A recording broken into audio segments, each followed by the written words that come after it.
શરણજી એક દિવસનો સમય છે બાલ પ્રભુ ઘનશ્યામ મહારાજ સ્નાન કરી નિત્યવિધિ કરવા માટે બેઠા છે પોતાના સ્વરૂપનું ધ્યાન કરે છે પોતાનું સ્વરૂપ પોતે પૂજ્યું છે નિત્યવિધિ કરીને અનુપમ પૂજ્યું પોતે પોતાનું સ્વરૂપ ભગવાન પણ પૂજા કરતા હો પોતે પોતાના સ્વરૂપની પૂજા કરી શકે આપણે પણ ભગવાનની પૂજા કરવાના અધિકારી અવશ્ય હોવા જોઈએ મહારાજ આપણને શીખવવા માટે પોતાના સ્વરૂપની પોતે પૂજા કરે છે ત્યાર પછી ભગવાન ઓસરીની કોરે બેઠા બેઠા સ્વરૂપનું ધ્યાન કરે છે બાલુડા ઘનશ્યામ ધ્યાન કરે છે ઈ પણ આપણને શીખવવાને માટે આપણે પણ દરરોજ ભગવાનની માનસી પૂજા ધ્યાન અવશ્ય કરવું જોઈએ ભગવાનને કોનું ધ્યાન કરવાની જરૂર હોય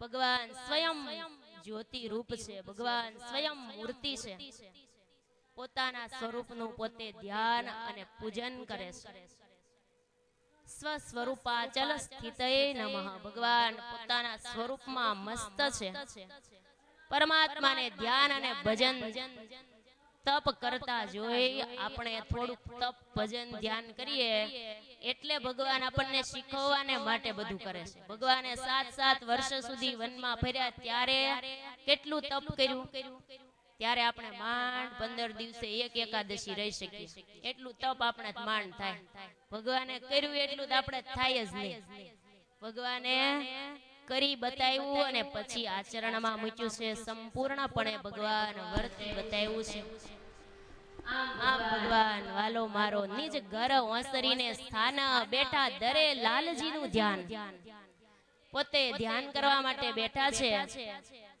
આ દ્રશ્ય રામ પ્રતાપભાઈએ જોયું છે બહાર આવ્યા છે જોઈને હસતા હસતા બોલ્યા છે સુવાસીની ભાભી પણ બહાર આવ્યા બંને જોઈ રહ્યા છે કે આ નાના ઘનશ્યામ કેવા ધ્યાન કરવા બેસી ગયા છે આમ જ્યાં જોયે છે ત્યાં તો બે દેવો આવ્યા સીધી ભગવાનને જ રીંગ વાગે એટલે ભગવાન સીધો ભગવાન સુધી પ્રાર્થના પહોંચી જાય અંતરના નાદથી જો કરી હોય તો ભગવાન ધ્યાનમાંથી બેઠા છે પ્રેમ ભાવથી સ્તુતિ કરી છે દરેક વસ્તુની અંદર પ્રેમ ભાવની જરૂર છે તમે નાના બાળકને પણ પ્રેમ ભાવથી બોલાવો ને તો દોડ્યું દોડ્યું આવે તમે આમ ડોળા કાઢો તો નાનું બાળક એ ભાગે કે નહીં જ્યાં ભાવ ને પ્રેમ મળે ને ત્યાં નાના બાળકને પણ આવું ગમે નાના નાના બિલાડા ને કૂતરા એને તમે ભાવથી બોલાવો તો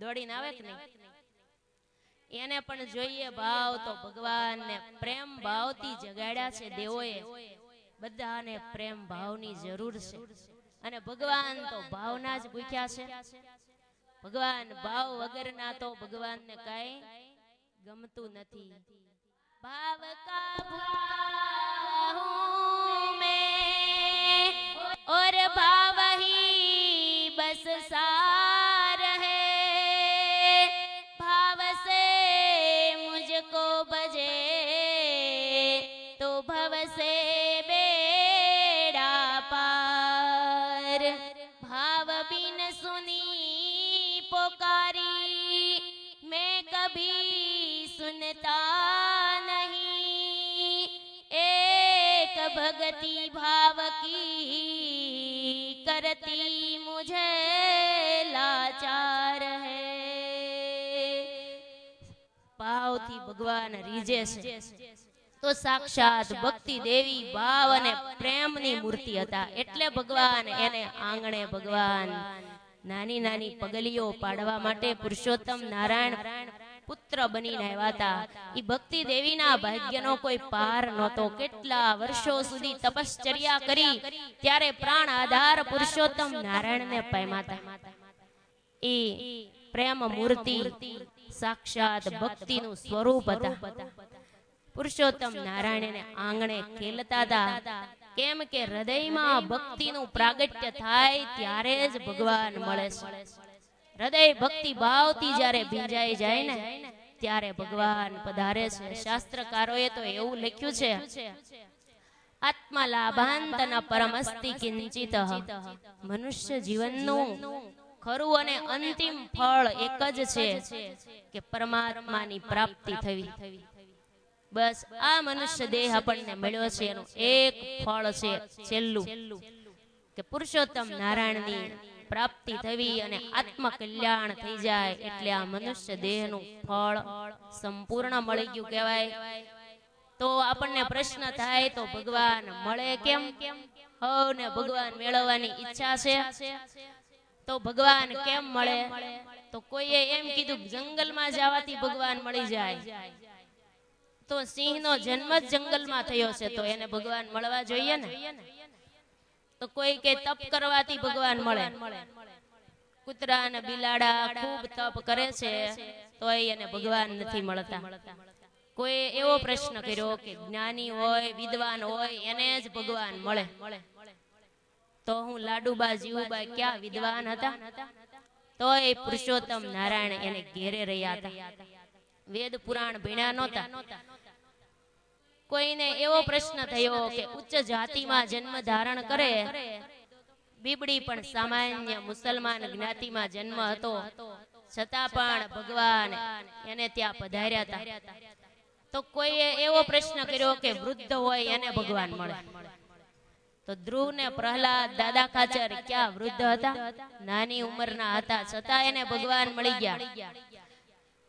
તો કોઈએ એમ કીધું ગજવું ગરમ હોય એને ભગવાન મળે. તો જીવન ભગત દુબળી ભટ્ટ સુદામા એને પાસે ક્યાં મૂડી હતી તોય ભગવાન એને મળી ગયા હતા. તો ભગવાન મળે કેમ? એની લાયકાત શી? ઈ આપણને પ્રશ્ન થાય ને. ત્યારે કઠોપનિષદે કીધું છે યમે વૈશ્ય ઋણોતે તન્નેવ લભ્યઃ. ભગવાન જેનું કાંડું પકડીને પસંદગી કરે એને જ ભગવાન મળે છે. તો આપણને પ્રશ્ન થાય ભગવાન કોનું કાંડું પકડે? તો ભગવાન કોની પસંદગી કરે? તો ગોપાળાનંદ સ્વામીએ કઠોપનિષદ ભાષ્યની અંદર લખ્યું છે કે જે ભગવાનને પ્રિય થાય, જેના હૃદયમાં ભક્તિ પ્રગટે એનું ભગવાન કાંડું પકડે છે. હૃદયની અંદર ભક્તિ પ્રગટ થાય એનું કાંડું ભગવાન પકડી લે છે. ભગવાન ભક્તિને વશ છે એટલે તો ભક્તિનો પાલવ પકડીને પુરુષોત્તમ નારાયણ એની પાછળ પાછળ ફમે છે. એકવાર હૃદયની અંદર ભક્તિ પ્રગટે પછી ભગવાનને બોલાવા જવા પડતા નથી. સ્વયં પુરુષોત્તમ નારાયણ પ્રેમની દોરીથી બંધાઈને પાછળ પાછળ ચાલ્યા આવે છે. ઈગડપુર વાસીઓને ક્યાં ભગવાનને ગોતવા જવા પડ્યા હતા? નિર્બંધન ભગવાન ક્યાંય બંધાયા નહીં અને ઈગડપુર વાસીના પ્રેમ લક્ષણા ભક્તિથી ભગવાન બંધાઈ ગયા અને ત્યાં જ ઘર માનીને રહી ગયા છે. અયોધ્યાના રાજ્ય વૈભવ શાહી છોડી અને રામચંદ્ર ભગવાન શબરીજીની ઝૂંપડીએ સામે ચાલીને પહોંચી જાય. એ ભક્તિની તાકાત છે. જેને ત્યાં 9-9 લાખ ગાયો દૂધતી હોય, દહીં માખણ મિશ્રીની રેલમ છેલ થતી હોય, નટકટ બંસીધર કાનુડો ગોપીઓ એમ કે કનૈયા તને માખણ આપું પણ અમે એવું સાંભળ્યું છે તને નાચતા બહુ સારું આવડે છે. ત્યારે કનૈયો કે નાચું કરો પણ ગોપી તાલ સાથે આપવો પડે. તાલી સાથે તાલ આપો તો હું નાચું. પછી ગોપી તાલી આપે અને કાનુડો નાચે. વ્રજવનિતા તાલી બજાવે, નટવર થઈ થઈ નાચે. વ્રજવનિતા કર તાલી બજાવે, વરનાઈ થઈ નાચે રે. જવનિતા કર તાલી બજાવે, નટવર થઈ થઈ નાચે રે. વ્રજવનિતા દર સુખકારી રે. વેમિત જનને વશ પાતળિયો, શ્યામ સુંદર સુખકારી રે. પ્રેમ જનને વશ પાતળીઓ શ્યામ સુંદર સુખકારી રે પ્રેમી તે જનને વશ પાતળીઓ. આમ ભગવાન ભક્તિને વશ થઈ અને ભગવાન નાચે છે. આમ પુરુષોત્તમ નારાયણની એવી અલૌકિક લીલા છે કે પ્રેમ ભાવથી જે ભગવાનને બોલાવે ત્યાં ભગવાન દોડી દોડીને આવે છે. આ વરુણજી અને કુબેરજી બંને દેવોએ પ્રેમ ભાવથી ભગવાનની સ્તુતિ કરી છે. પુરુષોત્તમ નારાયણ ધ્યાનસ્થ અવસ્થામાં બેઠા છે. બંને દેવોની પ્રાર્થના સાંભળી અને ભગવાન જાગ્યા છે. જાગી અને બંને દેવોની સામે ભગવાને અમૃતમય દ્રષ્ટિ ફેલાવી છે. ભગવાન કરુણામય દ્રષ્ટિથી બંને દેવોની સામે જોઈ પ્રણામ સ્વીકાર્યા છે. ભગવાનને સ્તુતિ પ્રાર્થના કરવા લાગ્યા છે. પછી બંને દેવોએ ભગવાનની ઉમંગથી આરતી ઉતારી છે. પ્રેમથી ચંદન પુષ્પથી ભગવાનની પૂજા કરી છે. અને વળી બંને દેવો ભગવાનની સ્તુતિ પ્રાર્થના કરી અને ત્યાં ને ત્યાં હજી ઊભા છે ને ત્યાં તો અંદરથી માતા ઈચ્છાબાઈને તેડીને બહાર આવ્યા છે. જ્યાં જોયું ત્યાં તો આશ્ચર્ય થયું. અરે આ તો કોઈ પુરુષો લાગે છે, આ કોણ હશે? આમ જ્યાં સુવાસીની ભાભીને પૂછવા ગયા છે ત્યાં તો બંને દેવો અદ્રશ્ય થયા છે.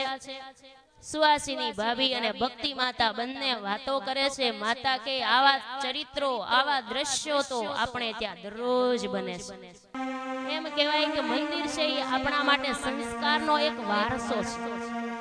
બાળકો માટે મંદિર સંસ્કારનું કેન્દ્ર છે. યુવાનોને માટે મંદિર દીવાદાંડી સમાન છે. વૃદ્ધોને માટે મંદિર વિશ્રાંતિનો વડલો છે. તો મંદિર દ્વારા સત્સંગ દ્વારા સારા સંસ્કારો આવે છે. નહીતર વ્યસન ફેશનમાં જીવન બરબાદ થઈ જાય છે. કોઈએ લખ્યું યુવાન યુવતીઓ રહે ફેશનમાં, યુવાનો રહે વ્યસનમાં, ઘર આખું ટેન્શનમાં. તો સારા સંસ્કારમય જીવન હોય તો જીવનની અંદર ક્યારેય દુઃખના વાવાઝોડા આવે તો પણ ચલાયમાન થવાય નહીં.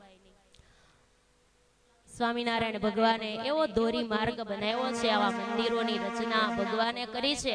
સંતોને પણ મહારાજે આજ્ઞા કરી કે આવા મંદિરો બનાવજો તો અમારો વિશેષ રાજીપો છે. તો આ સ્વામિનારાયણ સંપ્રદાય તો કેસર કેરીનો બગીચો કહેવાય. કેસર કેરીના બગીચાની અંદર કેવી કેરીની ફોરમ આવતી હોય એમ સ્વામિનારાયણ ભગવાને આ સંપ્રદાયની અંદર એવું બંધારણ કર્યું છે કે મંદિરો દ્વારા અનેક જીવોના કલ્યાણ થાય. જેમ આપણા શરીરમાં નાભી છે એ ઉર્જાનું એક કેન્દ્ર સ્થાન ગણાય છે. તમામ ઉર્જા નાભીમાંથી પ્રવાહિત થતી હોય ત્યારે આ સત્સંગમાં મંદિરો છે એ પણ ઉર્જાના કેન્દ્રો છે. મંદિરમાં કેટલા ઉત્સવો થતા હોય, ભગવાનના નિત્ય નવા દર્શન થતા હોય, કેટલા સાધુ સંતો સાંખ્યોગી બહેનોના દર્શન થતા હોય. આ મંદિર ભક્તિ ધબકતું અખંડ આ વાતાવરણ રહેતું હોય. મંદિરના કણે કણની અંદર ભક્તિની શ્વાસ ભરેલી છે. એટલે શાસ્ત્રોની અંદર લખ્યું છે મંદિર છે ને નૈમિષારણ્ય ક્ષેત્ર છે. જ્યાં આપણા મનની ધારાઓ કુંઠિત થાય, શાંતિ થઈ જાય એને જ આપણે મંદિર કહીએ છીએ ને. એટલે મંદિરે આવવું અવશ્ય આપણે આપણા જીવાત્માના રૂડાને માટે, બેટરી ચાર્જિંગ કરવા માટે. બેટરી ચાર્જિંગ તો કરવી જ પડે ને. એમ મંદિરની અંદર આવીને આપણી બેટરી ચાર્જિંગ થઈ જાય, રજ દૂર થઈ જાય. ઘર હોય ને એને થોડાક દિવસ સાફ કરવું જ પડે. મહિના સુધી તમે હાવણી ફેરવો જ નહીં તો કેટલા જાળા બાંધી જાય, કેટલી રજ ચડી જાય. તો ઘણા તો દરરોજ ને દરરોજ ઝાપટતા હોય ને, ઘર એવું સાફ રાખે. તો સત્સંગમાં આવવાથી આપણા અંતરરૂપી ઘર સાફ થાય છે. ઓયલું સાવરણી લઈને આપણે ઘર સાફ કરીએ ને એમ આપણું અંતરરૂપી મંદિરને સાફ કરવા માટે સત્સંગની સાવરણીની જરૂર પડશે. તો કોઈ સંતોએ લખ્યું સત્સંગની સાવરણી જગમાં શ્રેષ્ઠ સતસંગની સાવરણી જગમાં શ્રેષ્ઠ છે. કાઢી નાખે બાર જો અંતર કચરો કાઢી નાખે બાર જો.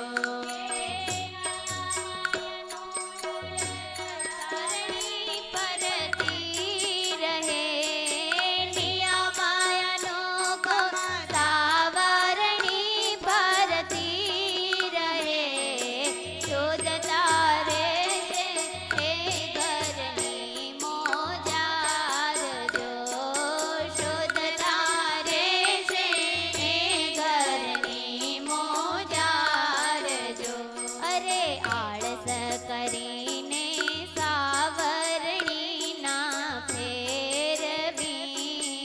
આળસ કરીને સાવરણી ના ફેરવી. અરે જામી જવાનો કચરો ત્યાં અપાર જો. જામી જવાનો કચરો પારમાં જો. અરે અંતર શુદ્ધિ માટે સત્સંગ શ્રેષ્ઠ છે. અંતર શુદ્ધિ માટે સત્સંગ શ્રેષ્ઠ છે. અરે શુદ્ધ હૃદયમાં બિરાજે ઘનશ્યામ જો. શુદ્ધ હૃદયમાં બિરાજે ઘનશ્યામ જો. હે શુદ્ધ હૃદયમાં બિરાજે ઘનશ્યામ જો. શુદ્ધ હૃદયમાં બિરાજે ઘનશ્યામ જો. હે સતની સંગની સાવરણી જગમાં શ્રેષ્ઠ છે.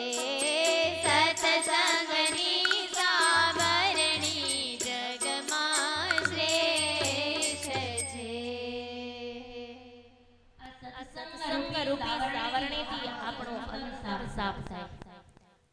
આ બહારની સાવરણીથી તો આપણે ઘર સાફ કરવામાં આપણે બરાબર સાફ કરીએ છીએ, પણ અંતરની સાવરણી ઓછી ફરે છે. એટલે આપણા અંતરની અંદર કચરો કાઢવા માટેના આ કથા વાર્તા છે, એ માધ્યમ છે. મંદિરે આવવાથી આપણા રોજનો રોજ કચરો દૂર થઈ જાય છે, દરરોજ અંતર સાફ થઈ જાય છે. એટલે તો કીધું છે મંદિર છે એ સેટેલાઇટ છે. મંદિરે આવવાથી, સત્સંગમાં આવવાથી આપણું અંતરની અંદર બધો જ કચરો જમા થતો નથી. આ સત્સંગને માટે, આ મંદિરને માટે સાધુ સંતોએ ખૂબ ખૂબ મહેનત કરી અને આવા મંદિરો બંધાવ્યા છે. જુઓ, સંતો તો મંદિર કરે, પણ બહેનો દ્વારા પણ ભગવાન પુરુષોત્તમ નારાયણે આ મંદિરનો પ્રવાહ ચાલુ રાખવા માટે એક સ્ત્રી જાતિમાં ઈ પણ સંત હૃદય છે, આવા મંદિરોની સ્થાપના કરે છે.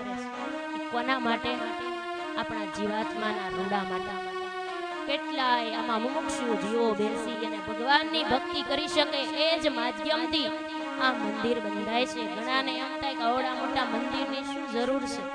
તો ભગવાનની ભક્તિ કરવા માટે, જાજા મુમુક્ષુ જીવોને ભક્તિ માર્ગમાં જોડવા માટે સંતનું એક જ હાર્દ છે. પૂજ્ય બેન આટલો દાખલો કરી રહ્યા છે. શા માટે? આપણા જીવાત્માને ભગવાનના હાથમાં હાથ સોંપવા માટે. એમ કહેવાય કે સંત વાદળું અને નદી જ્યાં જ્યાંથી પસાર થાય તે સ્થાનને પાવન કરતી જાય છે. પૂજ્ય બેનની આજ્ઞાથી કાંતાબેન આ મંદિરમાં દેહ સામે જોયા વગર કેટલી મહેનત કરી અને આ મંદિરનું બાંધકામ કરાવી રહ્યા છે. તમે જુઓ છો, કોના માટે?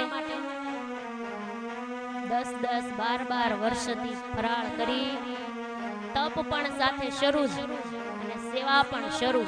તો એમ કહેવાય કે સેવાની મૂર્તિ અને તપની મૂર્તિ ઈ ભગવાનને રાજી કરવા અને ગુરુજીને રાજી કરવા માટે એક જ ધ્યેય છે, બીજું કોઈ પ્રકારનું લક્ષ્ય નથી.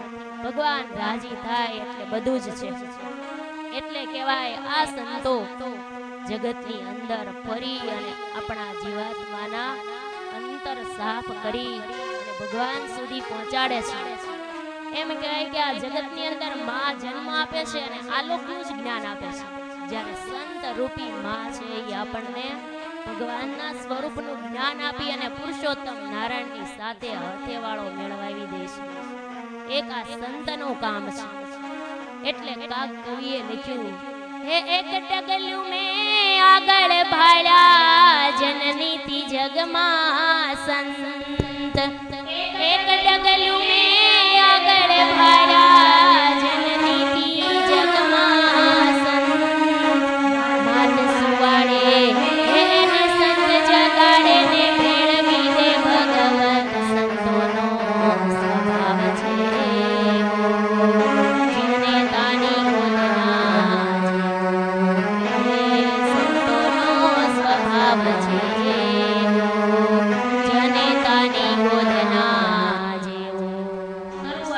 તરુવર સંત જન ચોથા વર્ષે મેં પરમારથ કે કારણે ચારે દરિયા દેહ જગમાં એવા જન્મિયા અગરબત્તી ને સંત. આપ બળે એકલ કુણે ને ધૂપ બદે પ્રસરંત. સંત ગમે ત્યાં જાય, ભલે એક ખૂણામાં બેસી ભજન ગાવતા હોય પણ એની ફોરમ દેશ વિદેશમાં આવતી હોય. સંત દેશ વિદેશ ફરે છે રે, સહુ જીવના ફરે છે રે. આમ સંત રૂપી ભૂમિયા આપણને મળે ત્યારે પુરુષોત્તમ નારાયણ સુધી પહોંચાડી દે. નિર્ગુણદાસ સ્વામીએ વાતોમાં લખ્યું, એમાં એક વાત આવે છે. કૃષ્ણાનંદ સ્વામી એકવાર મૂળીથી અમદાવાદ આવતા હતા તો રસ્તામાં એક મણિપુર નામનું ગામ આવ્યું. એ ગામમાં રાત્રિ રોકાણ થયું. સવારે બધા સંતોના દર્શન કરવા માટે આવ્યા અને સંતોને પ્રાર્થના કરી કે સ્વામી, આ ગામમાં એક હરિભગત બહુ બીમાર છે તો તમે એની ખબર પૂછવા જશો? કૃષ્ણાનંદ સ્વામી તો હા પાડી છે. ઠાકોરજીના દર્શન કરાવવા માટે લઈ ગયા છે. ભગવાનના દર્શન કરાવ્યા છે. બીમાર હરિભગતને ભગવાનની વાતો કરી, મહિમા સમજાવી, આશ્વાસન આપ્યું છે. ભગવાનનો મહિમા સમજાયો છે અને એમ કીધું ભગવાનનું ભજન કરજો, ભગવાન તમને ધામમાં લઈ જશે. પણ ભગવાન ભૂલતા નહીં. બીમાર માણસો હોય ને સારી હિંમત વાળી વાત કરો તો અડધો રોગ હોયો જાય. નહીતર ઘણા બીમારની ખબર પૂછવા જાય તો અડધો રોગ વધારે ચડાવીને જાય. ઘણા ખબર પૂછવા જાય ને કે એક એટક આવી ગયું, એક આવી ગયું, હવે બે ત્રણે ભલભલા વયા જાય છે. એમ કરીને અંદર ટેન્શન વધારતા જાય. બીમારની ખબર પૂછવા જાવું એટલે અંદરનું દુઃખ હળવું કરવા જાવું એટલે જવાનું. ઘણા બે ત્રણ છોકરાને હારે લઈ જાય ને નળિયું ભરાવેલી હોય, છોકરા ખેંચી લે ને ફ્રૂટ લાવ્યા હોય ઈ બાજુ પડ્યું હોય ઈ ખાઈ જાય ને એટલે છોકરાને હારે લઈ જાય. એવી ખબર પૂછવા ઘણા જાતા હોય પણ ખબર પૂછવામાં એ પણ ફેર છે. એટલે આ ભગવાનના સંતે હિંમત આપી, ભગવાનનો મહિમા સમજાયો ને અક્ષરધામની વાત કરી દીધી. ભજન કરજો, ભગવાન ધામમાં તેડી જાય છે. ત્યારે ઓલા હરિભગત કે પણ ભગવાનના ધામમાં જવા ટાણે ભગવાનના ધામનો રસ્તો મને દેખાય કે ન દેખાય કેમ ખબર પડે? તો કૃષ્ણાનંદ સ્વામી મહારાજ ધામમાં તેડવા આવે તો તમે સાથે આવજો, હું રસ્તો ભૂલી જાઉં તમે બતાવજો. ત્યારે સ્વામી કે જરૂર, ભગવાનની સાથે હું આવીશ. થોડા દિવસ થયા, ભગવાનના ધામમાં જવાનું થયું. બરાબર મહારાજ ધામમાં તેડવા આવ્યા, સાથે કૃષ્ણાનંદ સ્વામી પણ હતા અને અક્ષરધામનો રસ્તો જેમ સીડી દેખાય એમ દેખાવા માંડ્યો અને બોલવા માંડ્યા, જો મને મહારાજ તેડવા આવ્યા, સાથે મારા ગુરુ કૃષ્ણાનંદ સ્વામી, જો મને અક્ષરધામનો રસ્તો હામો સોસરો દેખાય છે. એમ જેમ સીડી દેખાય એમ દેખાવા માંડ્યો. આ કૃષ્ણાનંદ સ્વામીના પ્રતાપથી મને અક્ષરધામનો રસ્તો દેખાય છે. હવે વાંધો નહીં, હું મહારાજની સાથે ધામમાં જાઉં છું. એમ કરી દેહ મૂકી ધામમાં ગયા છે. આ સંત અક્ષરધામનો માર્ગ દેખાડી દીધો છે. સંતના યોગમાં આવ્યા છે ત્યારે માટે સંત છે એ આપણા જીવનની અંદર દીવા દાંડી સમાન છે. કોઈએ લખ્યું છે જીવન તો સાવ નિરસ અને નાનું છે, પણ આવા સંત મળી જાય ત્યારે લાગે છે જીવન તો બહુ મજાનું છે. આછું લૂછનારા મળે તો રડવામાં પણ મજા છે, કોઈ મનાવવા વાળું મળે તો રૂઠી જવામાં પણ મજા છે. વાલા ભક્તો, જીવન તો એકલા પણ વિતાવી શકાય, પણ મળી જાય આવા સંત વિભૂતિ તો જીવવામાં પણ મજા છે. એટલે જીવનની અંદર સાચા સંતને, એન્જિનને આપણે પકડી રાખવું.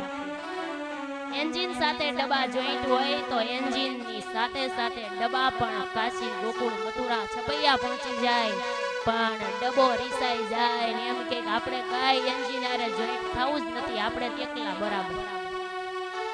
તો એસી વાળો ડબ્બો હોય ને તોય કચરા પેટી એક દિવસ બની જાય. એન્જિન સાથે જોડાઈ જાય ને ગમે એવો ડબ્બો તૂટલ હશે તોય પહોંચી જશે. એમ આપણે એન્જિન રૂપી સંત સાથે જોડાયેલા રહીએ તો ભગવાનના ધામ સુધી આપણને પહોંચાડી દે એવા સંત વિભૂતિઓ છે. ધર્મપિતા રામપ્રતાપભાઈ ઈચ્છારામભાઈને સંતની ઓળખાણ કરાવી રહ્યા છે. સાચા સંત રામાનંદ સ્વામી છે, આપણા ગુરુ છે. ગુરુને ક્યારેય ભૂલવા નહીં.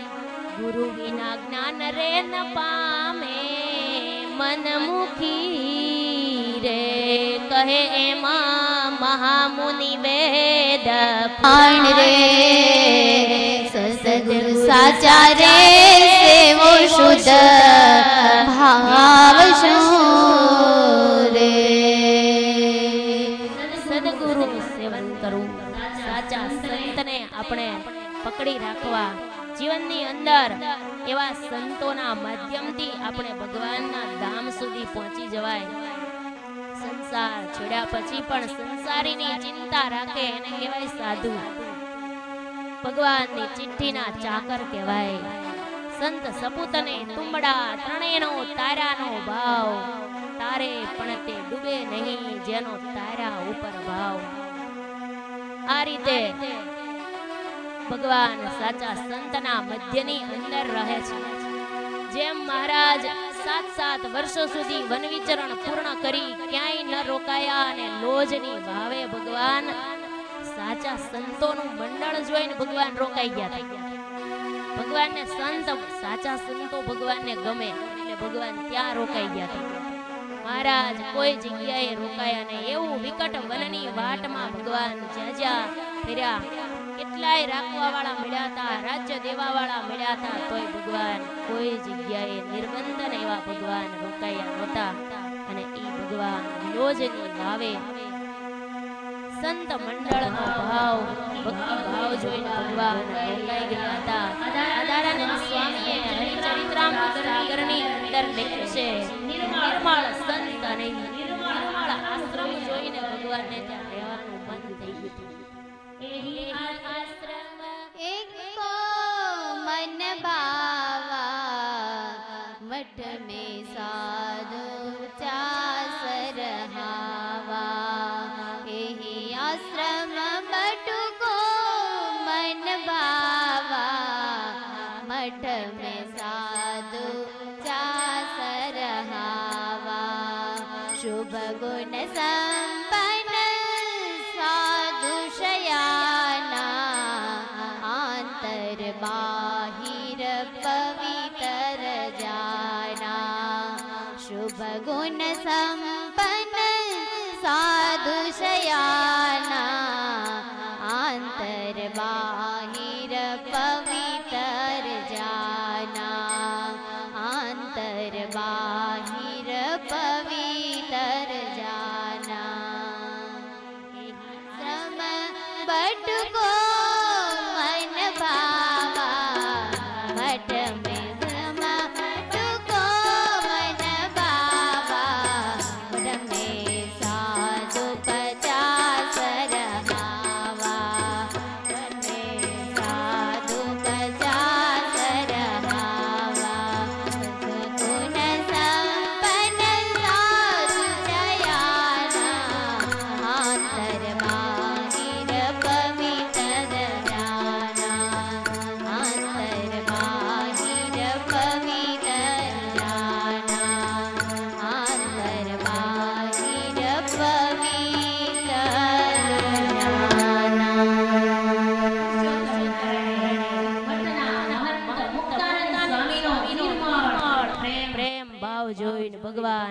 લોજની વાવે સ્થિર થઈને રહી ગયા.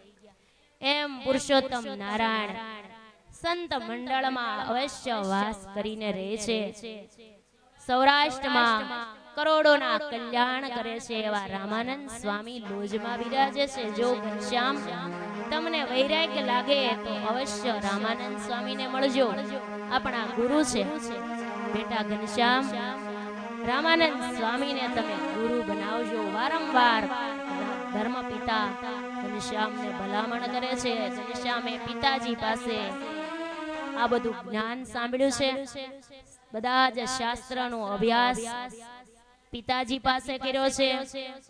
દરરોજ ઘનશ્યામ ધર્મદેવ પાસે વેદ પુરાણ ઉપનિષદોનું અધ્યયન કરે છે. દરરોજ અભ્યાસ કર્યા પછી ઘનશ્યામ નિત્ય પૂજા કરે, તિલક ચાંદલો કરે છે અને ધર્મદેવ અષ્ટાક્ષર મંત્ર જાપ નિત્ય કરે છે. ભજન ભક્તિથી આખું જ ઘરનું વાતાવરણ દિવ્ય બને છે. ભજન કરે અને આશ્રિતોના કષ્ટ કાપે છે. ધર્મદેવ સારાએ છપૈયાની અંદર બધાનો આધાર સ્તંભ હતા, બધાને આશ્વાસનનું સ્થાન હતા. ઘણા માણસો એવા હોય કે બધા દુઃખની વાત બધા એની પાસે નિવેદન કરી શકે, બધું જ કહી શકતા હોય અંતરની વાત, અને ટાળવા સમર્થ હોય એની પાસે જ આપણે હૃદય ખાલી કરાય. બધા પાસે તો કઈ કરાય નહીં. એટલે ધર્મદેવ બધાના દુઃખ ટાળે છે. અને ઘનશ્યામ છપૈયામાં અયોધ્યામાં રહી નિત્ય નવી ને નવી લીલા કરી રહ્યા છે. અવધ પ્રસાદજી કહે છે, હે રામ શરણજી, ધર્મ ભક્તિ નિત્ય ભગવાનને લાડ લડાવી રહ્યા છે. અયોધ્યામાં વાસ કરી રહ્યા છે. થોડા દિવસ છપૈયામાં, વળી અયોધ્યામાં, ચારે બાજુ આજુબાજુમાં ભગવાન વિચરે છે. એ જ અરસામાં તરગામથી બળદેવ દવે આવ્યા છે. કોણ હતા તમને ખબર છે? મોટા ભાઈ રામપ્રતાપભાઈ ના સસુર હતા.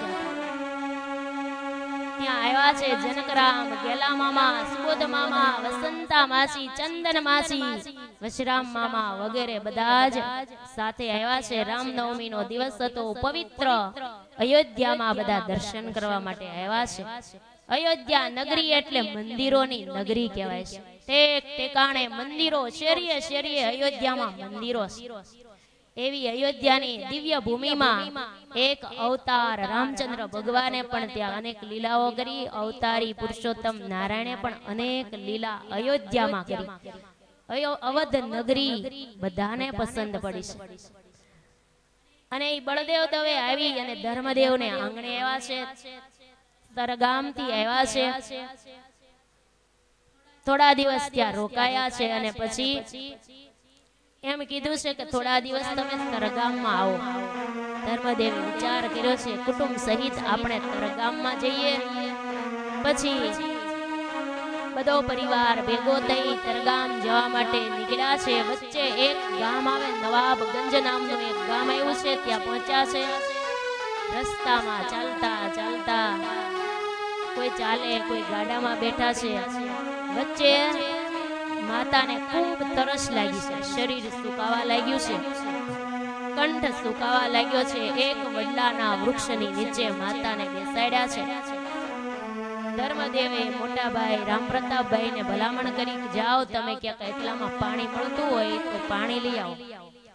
રામપ્રતાપભાઈ ખૂબ દોડ્યા છે, પણ ક્યાંય પાણી, કૂવો, તળાવ, વાવ, કોઈ જગ્યાએ પાણી મળ્યું નથી. રામપ્રતાપભાઈ દોડી દોડી થાક્યા છે, ઉદાસ થઈ ગયા છે. માતાને તરસ લાગી છે, ચાલી શકાય તેમ નથી, અને હવે પાણી ક્યાંથી લાવવું? બધાને મૂંઝવણ થઈ છે. એ જ સમયે ઘનશ્યામે જાણ્યું, માતાનું દુઃખ દૂર કરવા માટે જ મારો આ જન્મ છે. માતા પિતાને લાડ લડાવવા માટે અમે આ છપૈયામાં લીલા કરીએ છીએ. માતા દુઃખી થાય તો ઘનશ્યામથી કેમ જોયું જાય? પાણી વગર માતાનો કંઠ સુકાવા લાગ્યો. થોડી વાર થઈ જાય, ઈચ્છારામભાઈ પણ બોલ્યા છે, માં મને પણ ખૂબ તરસ લાગી છે. બંનેને તરસ લાગી. ઘનશ્યામ કહે કે મોટા ભાઈ તમને પાણી કે મળ્યું નહીં? રામપ્રતાપભાઈ કે ઘનશ્યામ હું તો બધે ફરી આવ્યો, આખા જંગલની અંદર, પણ ક્યાંય પાણી મળ્યું નહીં. ત્યારે ઘનશ્યામે કીધું, જો મોટા ભાઈ, સામે દેખાય ઓલો કૂવો, પાણીથી આખો ભર્યો છે, તમે ભાળ્યો નહીં? રામ પ્રતાપભાઈ કે બધી જગ્યાએ જોયું પણ મને તો ક્યાંય કૂવો જડ્યો નથી. અને ઘનશ્યામે કૂવો બતાવ્યો તો આખો કૂવો પાણીથી ભરેલો હતો અને એમાંથી પાણી લેવા માટે ગયા છે. પાણી લઈને આવ્યા અને માતાને ઈચ્છારામભાઈને પાણી પાઈને તૃપ્ત કર્યા છે. ત્યારે મોટા ભાઈએ કીધું, ઘનશ્યામ, આ પાણી તો હતું નહીં પણ તમે બનાવ્યું લાગે છે, આમાં તો ક્યાંય પાણી હતું જ નહીં. ત્યારે ઘનશ્યામ શું બોલ્યા છે? ભાઈ તમે શું કરો છો વે માં? કાંઈક પ્રભુની ઈચ્છા છે માં. ભાઈ તમે શું કરો છો વે માં? કરો છો પ્રેમની છાએ માં.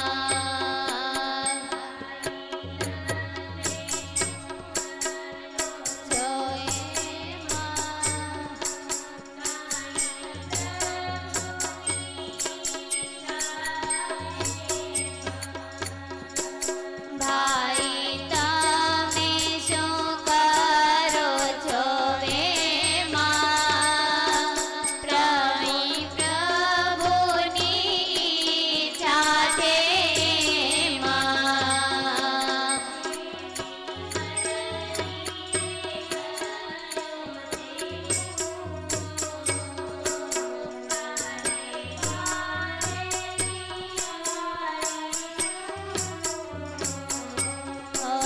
એની મરજીથી થયો છે કૂવો. વારે વારે વિચારીને જોવો. વારે વારે વિચારીશું જોવો.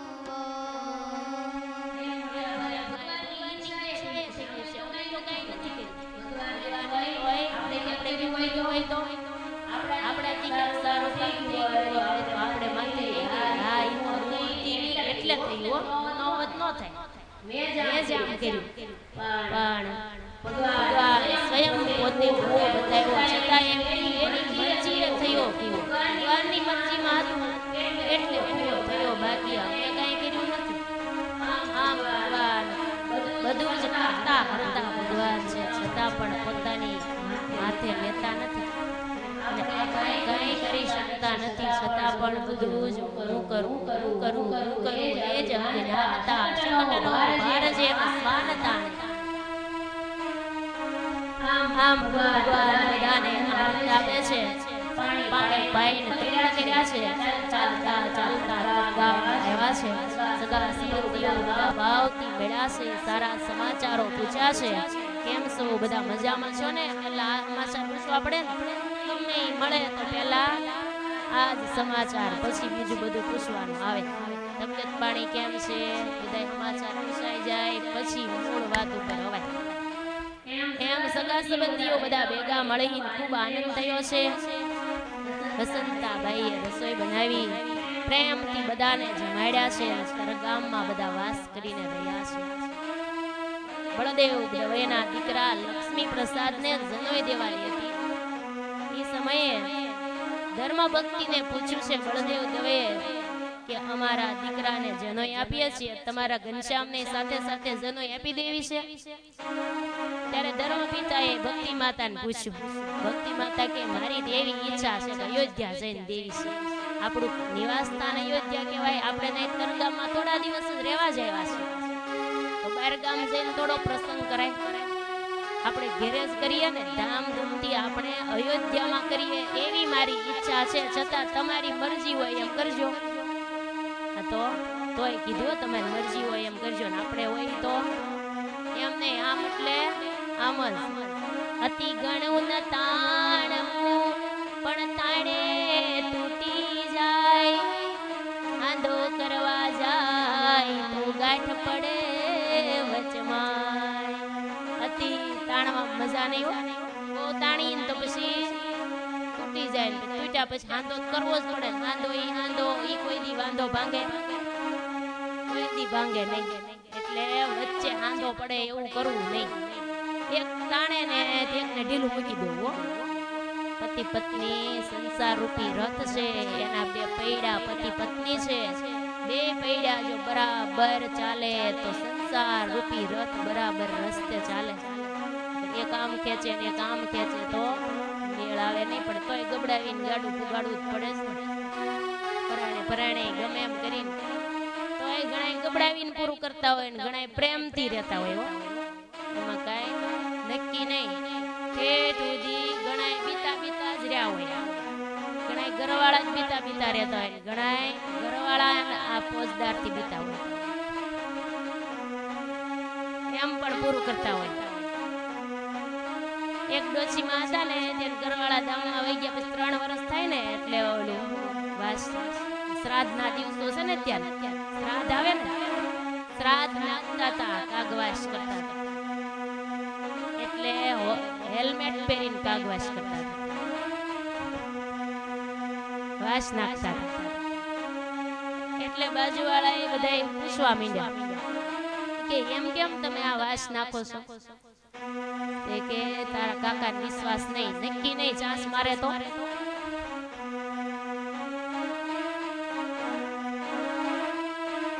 હોય ત્યારે મારી જ હોય એટલે પછી દીતા જ રહે.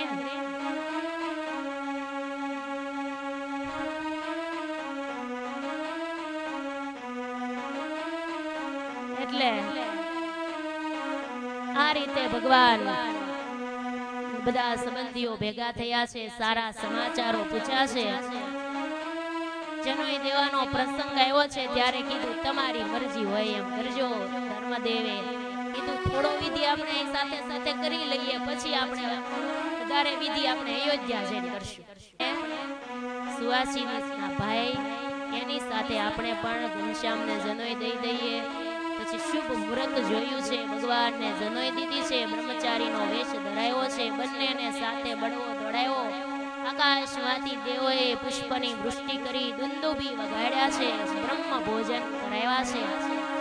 હજારો વિપ્રોને દાન દક્ષિણાઓ પણ અપાણી છે. ટૂંકમાં આ જનોઈનો વિધિ પૂર્ણ થયો છે.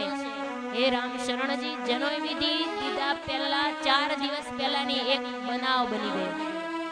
એ દિવસે જનોઈની બધી સામગ્રી લેવા માટે બળદેવ દવે, જનકરામ, ધર્મદેવ, જોખનજી, ઘનશ્યામ બધા ગાડા લઈને અને ગોંડા શહેરમાં ગયા. સપૈયા બાજુ મોટામાં મોટું શહેર ગોંડા કહેવાય. અને ત્યાં ખરીદી કરવા માટે ગયા અને રાત્રિ રોકાણ થવાનું થયું. એટલે બાજુમાં રામદાસ નામે એક બાવાની જગ્યા હતી, એ કુંજ ગલી કહેવાય. ત્યાં ઉતારો કર્યો છે અને સરોવરમાં બધા સ્નાન કરવા માટે ગયા છે. વસ્ત્ર પહેરી અને ઘનશ્યામ તો કાંઠે ઊભા છે, બધા સ્નાન કરે છે. ઘનશ્યામના હાથમાં એક નેતરની સોટી છે, હાથમાં લઈને આમ ઊભા છે એક નજરે. એ જ વખતે એવું બન્યું, કાંઠે એક વિશાળ આંબો હતો, એને 4 રાજાના માણસો આંબાને પાડતા હતા. આંબો પાડતા આંબો પડી ગયો તો 4 માણસો દબાઈ ગયા છે. રાજાના 4 માણસો આંબા નીચે દટાઈ ગયા. એટલે ઘનશ્યામને નજર એની સામે જ હતી. ઘનશ્યામને દયા આવી ગઈ છે. તરત જ હાથમાં નેતરની સોટી વાળો હાથ હતો ને એવો ઘનશ્યામે આમ લાંબો કર્યો ને એટલે 5 દૂતો આંબા નીચેથી બહાર નીકળી ગયા. ભગવાને આમ મોટીથી ખાલી આંબો ઊંચો કર્યો, ત્યાં 5 બચી ગયા છે.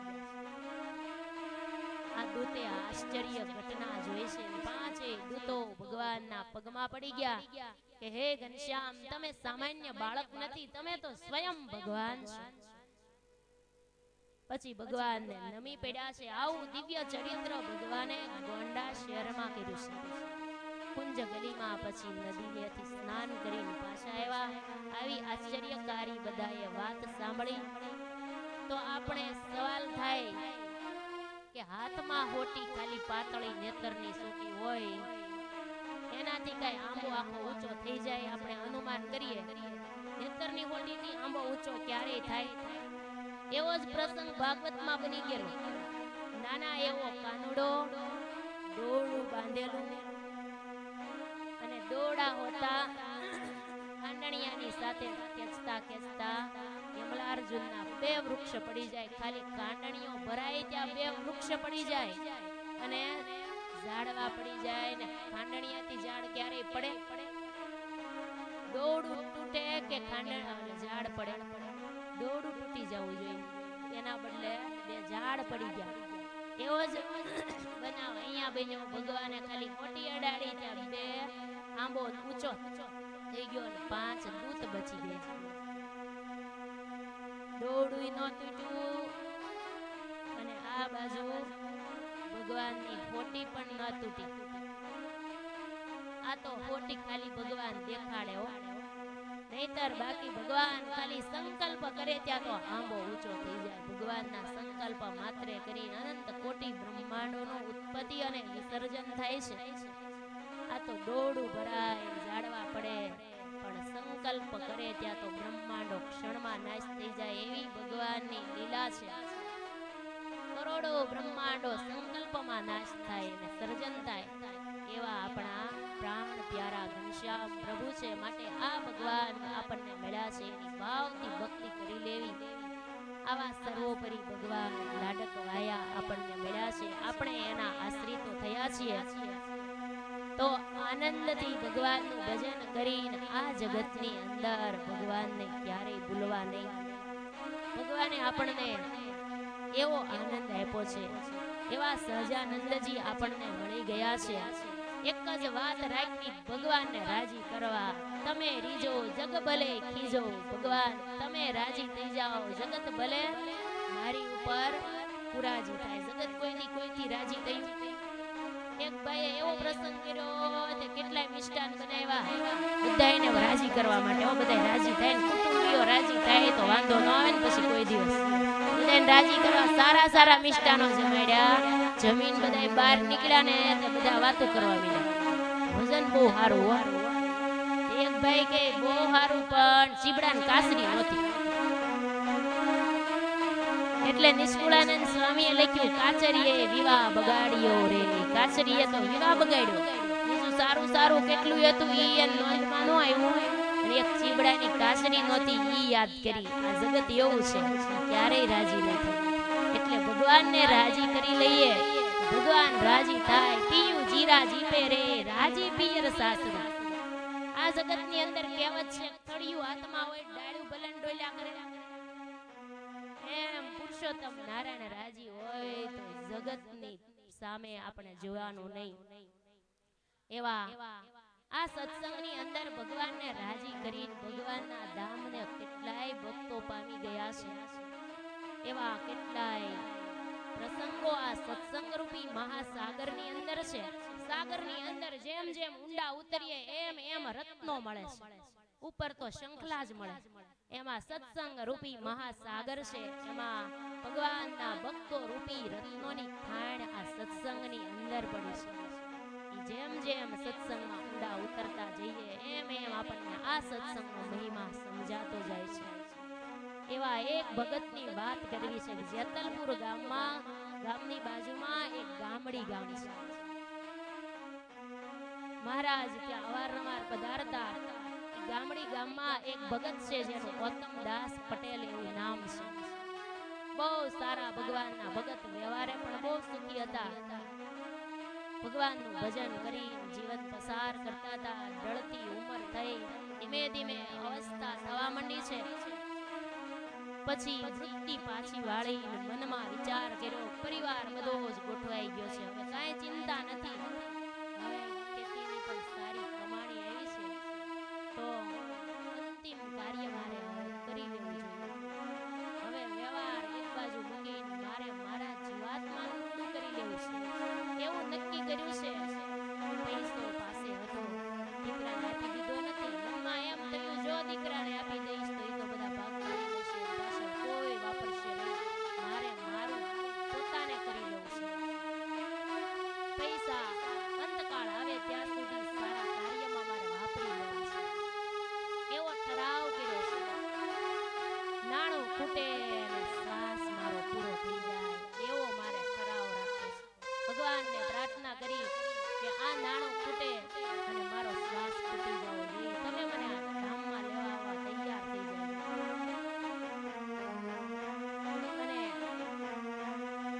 ગૌતમદાસ તો નીકળી ગયા છે પૈસાની કોથળી સાથે, થોડું બાતું બાંધી નીકળી ગયા તીર્થયાત્રા કરવા માટે. તીર્થ સ્થાનોમાં દેવોના દર્શન કરે, થાળ કરાવે, સંતોને રસોઈ આપે, ધોતિયા ઉડાડે, ગરીબોને દાન આપે છે, પૈસા વાપરે છે અને ભગવાનનું ધ્યાન ભજન પણ સાથે સાથે અંતિમ બાતું બાંધતા જાય છે. યાત્રાળુઓને જમાડતા જાય છે, દ્રવ્ય વપરાતું જાય છે અને મનમાં એમ થાય કે વપરાઈ જાય પછી મારો શ્વાસ ફૂટે એવી ટેક લીધી છે. ભગવાનને એવી પ્રાર્થના કરી છે. મૂડીની કોથળી સાથે છે, પૂજાના વસ્ત્રનો એક થેલો સાથે લઈને ચાલ્યા છે. જ્યાં રાત્રિ પડે ત્યાં રાત્રિ રોકાતા જાય અને ભગવાનનું ધ્યાન ભજન કરતા જાય. એમ કરતા કરતા દબાણ, હડતાલ, ગોકુળ, મથુરા બધે તીર્થયાત્રા કરતા કરતા તીર્થરાજ પ્રયાગમાં પહોંચ્યા છે. ત્યાં પહોંચ્યા ને ધર્મશાળામાં ઉતારો કર્યો ને ત્યાં માંદા પડી ગયા. આ શરીરનું કઈ નક્કી નથી, ક્યારે ઢળી જાય, માટે કલ કરેગા આજ કરેગા અબ મુળિયા વગરનું ઢોકળું ઢળી પડશે ડબ તો પછી કરેગા કબ. આ મુળિયા વગરનું શરીર છે, ક્યારે ઢળી જાય એનું કાંઈ નક્કી નથી, માટે સંકલ્પ થાય તરત જ સાકાર કરી લો. આ ગૌતમદાસ બેશુદ્ધ અવસ્થામાં ધર્મશાળામાં પડ્યા છે. શરીરની શુદ્ધિ નથી એવી બીમારી લાગુ પડી ગઈ છે. એ જ સમયે શ્વાસોશ્વાસ કોઈ ભગવાનનું ભજન મૂકતા નથી, એવી ભક્તિ કરે છે, ભગવાનને સંભાળે છે, પછી તો શરીરની શુદ્ધિ રહી નથી. કતારીમાં પડ્યા છે. ધર્મશાળાના ધ્યાન રાખવા વાળો ચોબો હોય ને એ બાજુ ચોબા ફરતો આવ્યો ને જોયું કે આ બેશુદ્ધ અવસ્થામાં છે, બાજુમાં સામાન પડ્યો છે, નક્કી પૈસા હશે એટલે 700 રૂપિયાના રાણી સિક્કાની કોથળી બાજુ પડી હતી ને ધીમે લઈને ભેગો થઈ ગયો. ઘેરે જઈને પટારો ખોલીને તાળું મારી દીધું, અંદર મૂકી દીધું. ગૌતમદાસ શુદ્ધિ નથી એટલે એને કઈ ખબર નથી. અને જ્યારે શુદ્ધિ આવી ચારે બાજુ પછી ચોબાઈને એમ થયું આ ધર્મશાળામાંથી બીજી ધર્મશાળામાં ને ઉપાડી બીજી ધર્મશાળાના ઓરડામાં મૂકી આવ્યા. જ્યાં જાગ્યા શુદ્ધિમાં આવ્યા અને જોયું ને ત્યાં તો જુદી જ જગ્યા જોઈ. અને એમ કહ્યું આ જગ્યા હું તો જ્યાં સૂતો તો એ તો બીજી જ ધર્મશાળા હતી, અહીંયા મને પણ મૂકી ગયું છે. જ્યાં બાજુમાં જોયું પૂજાની થેલી એક હતી, કપડાનો થેલો, રાણી સિક્કાની કોથળી નહીં. પછી ખૂબ રડવા લાગ્યા છે, આંસુ પડવા લાગ્યા કે હે ભગવાન, મારો એવી ઈચ્છા હતી